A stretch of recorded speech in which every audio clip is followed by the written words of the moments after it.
और आज हम यहाँ आए हैं सर आसिफ को मुबारकबाद देने। स्कोर बैंड अचीव किए हैं और ये बहुत बड़ी अचीवमेंट है, जो कि ये आईलेट्स नहीं है, आईएल्स है। अगर आईएल्स करना है तो आईएल्स सिर्फ उन स्टूडेंट्स के लिए हैं जो हायर एजुकेशन के लिए अब्रॉड जाना चाहते हैं। क्या गारंटी है कि ईएलसी में अगर स्टूडेंट्स आईएल्स करेंगे तो उन्हें इंग्लिश आ जाएगी?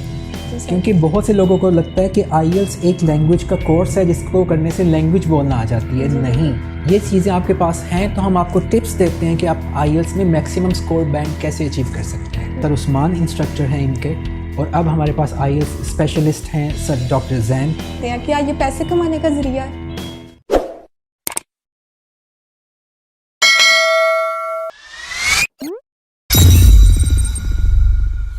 अस्सलाम वालेकुम, welcome to rising star and I am your host Samreen Tabassum. और आज हमारे साथ फिर से जो गेस्ट मौजूद हैं वो है रिस्पेक्टेड सर आसिफ, जो कि ईएलसी के सीईओ हैं। और आज हम यहाँ आए हैं सर आसिफ को मुबारकबाद देने कि उनके स्टूडेंट हमजा इमरान ने आईएल्स टेस्ट में 8 स्कोर बैंड अचीव किए हैं।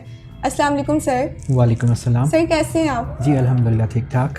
सर आपके स्टूडेंट हमजा इमरान ने 8 बैंड अचीव किए हैं। सबसे पहले तो आपको बहुत ज़्यादा मुबारकबाद। सबसे पहले उनके टीचर को मुबारकबाद देना चाहूँगा सर उस्मान डस्का कैंपस से, जो कि उनके इंस्ट्रक्टर हैं, और उनके स्टूडेंट हैं अल्हम्दुलिल्लाह 8 स्कोर बैंड अचीव किए हैं और ये बहुत बड़ी अचीवमेंट है। जी सर बिल्कुल।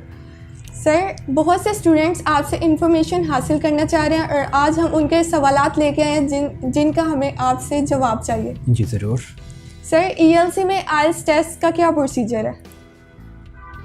ईएलसी में आईएल्स की प्रेपरेशन करवाई जाती है, और कुछ भी डिटेल्स बताने से पहले मैं इसकी प्रोनाउंसिएशन क्लियर करवाना चाहूँगा कि बहुत से स्टूडेंट्स इसको आईलेट्स बोलते हैं, जो कि ये आईलेट्स नहीं है, आईएल्स है। और इसकी फुल फॉर्म है international English language testing system. और ईएलसी ये टेस्ट की तैयारी करवाता है, और जो इसका टेस्ट होता है वो एईओ या ब्रिटिश काउंसिल लेती है, और हम आपको आपके रिक्वायर्ड बैंड के मुताबिक यहाँ पे तैयारी करवाते हैं। ऑलराइट। सर किन स्टूडेंट्स को आईएल्स करना चाहिए? आईएल्स उनको करना चाहिए जो दूसरी कंट्री में हायर एजुकेशन के लिए जाना चाहते हैं।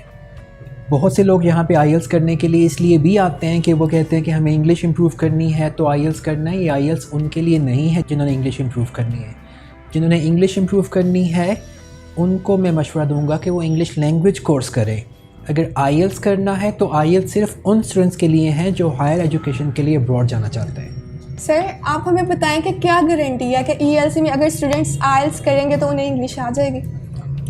देखिए, गारंटी तो किसी चीज़ की नहीं होती है, लेकिन ईएलसी क्या करता है कि एक प्रॉपर प्रोसीजर हमने इस चीज़ का बनाया हुआ है कि आप आते हैं आईएल्स क्लास में बैठने से पहले एक प्लेसमेंट टेस्ट होता है।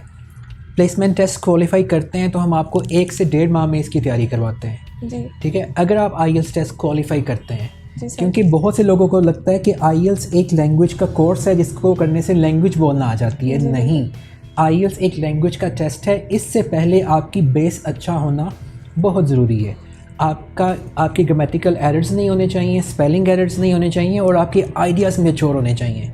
ये चीज़ें आपके पास हैं तो हम आपको टिप्स देते हैं कि आप आईएल्स में मैक्सिमम स्कोर बैंड कैसे अचीव कर सकते हैं। हमने आपको 9 स्कोर बैंड तक की तैयारी करवानी है, और आपके सामने गारंटी तो नहीं, और आपके सामने आज हमारे स्टूडेंट 8 स्कोर बैंड अचीव करके बाहर जा रहे हैं।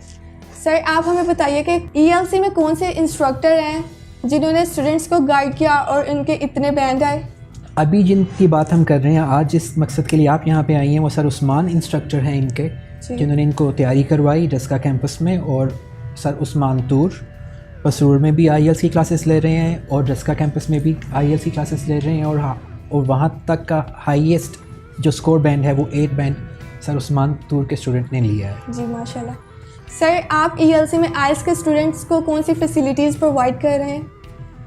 मैक्सिमम फैसिलिटीज़ जो कि उनको एग्ज़ाम्स में चाहिए होती हैं। लिसनिंग, यहाँ पे अगर वो 30 डेज़ आते हैं तो हम उनको लिसनिंग रोज़ करवाते हैं, जिनसे वो उनको आइडिया हो जाता है कि आज हमारे कितने स्कोर बैंड हैं। नेक्स्ट डे उनको पता चल जाता है, फिर आहिस्ता आहिस्ता वो इस चीज़ की इम्प्रूवमेंट में चले जाते हैं। उसके बाद राइटिंग का जब टास्क हम कंप्लीट करवा देते हैं तो फिर राइटिंग के टास्क के लिए आपको कुछ टेस्ट दिए जाते हैं। वो टेस्ट हम चेक करके आपको बताते हैं कि आपकी ये वीकनेसेस हैं, ये वीकनेसेस दूर कीजिए। अगर आपकी ग्रामर वीक है तो फिर आपको स्पोकन इंग्लिश की क्लासेस में भेजा जाता है। अगर आपकी ग्रामर ठीक है तो आपको उसी क्लास में मैक्सिमम ट्रेनिंग्स दी जाती हैं, मैक्सिमम टिप्स दिए जाते हैं, जिससे आप अपना रिक्वायर्ड स्कोर बैंड अचीव कर सकते हैं। सर ईएलसी में आईएल्स के इंस्ट्रक्टर कौन कौन है?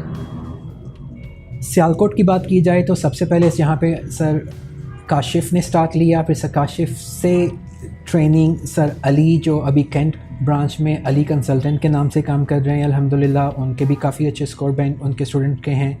और अब हमारे पास IELTS स्पेशलिस्ट हैं सर डॉक्टर जैन, और अल्हम्दुलिल्लाह उनका भी काफ़ी अच्छा रिज़ल्ट हमारे पास है। ग्रेट सर, आप हमें बताइए कि आप मॉक टेस्ट लेते हैं, ये आप क्यों लेते हैं? क्या ये पैसे कमाने का ज़रिया है? बड़ा अच्छा क्वेश्चन है आपका। बहुत से लोगों को इस तरह से लगता है कि ये पैसे कमाने का ज़रिया है, और मैं आपको ये बात बता दूं, ये पैसे कमाने का ज़रिया बिल्कुल नहीं है जी। हाँ, सियालकोट के लोगों के पास पैसे बहुत ज़्यादा हैं।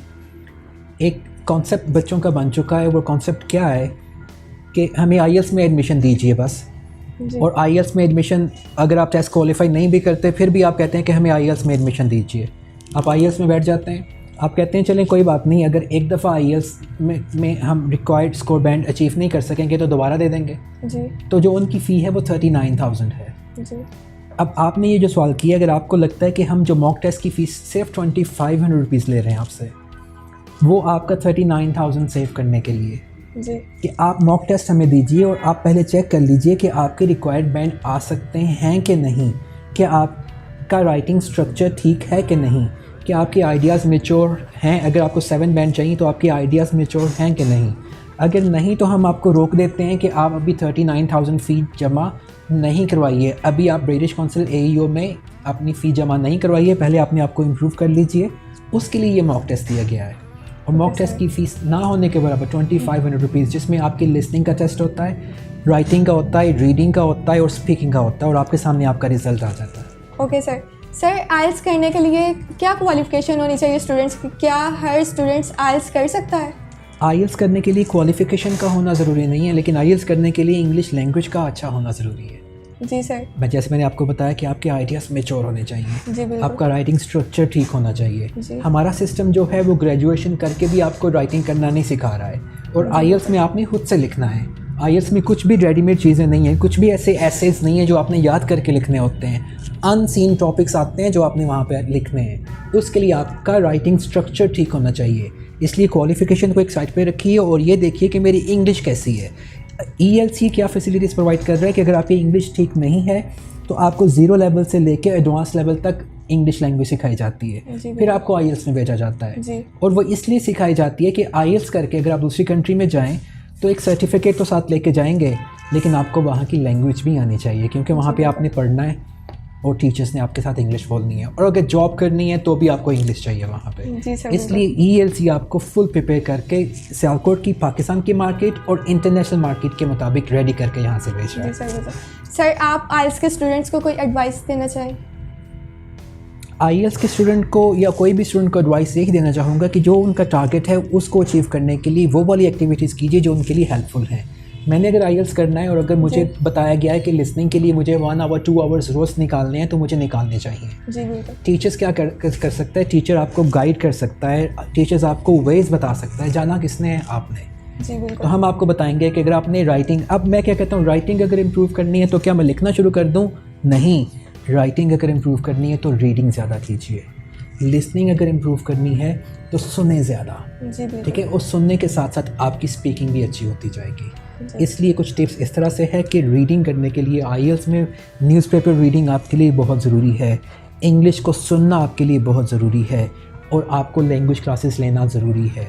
अगर आपकी लैंग्वेज ऑलरेडी अच्छी है तो ठीक है, अदरवाइज़ आपको लैंग्वेज इम्प्रूव करके IELTS में जाएंगे तो आप ईज़िली अपने रिक्वायर्ड बैंड को अचीव कर सकते हैं। Thank you so much sir for your time. So right, you welcome. Sir एक दफ़ा फिर मुबारकबाद कि आपके स्टूडेंट ने इतने अच्छे स्कोर बैंड अचीव किए। Best of luck for your future. और अगर आप भी इतने अच्छे बैंड स्कोर अचीव करना चाहते हैं तो कम एंड ज्वाइन ELC।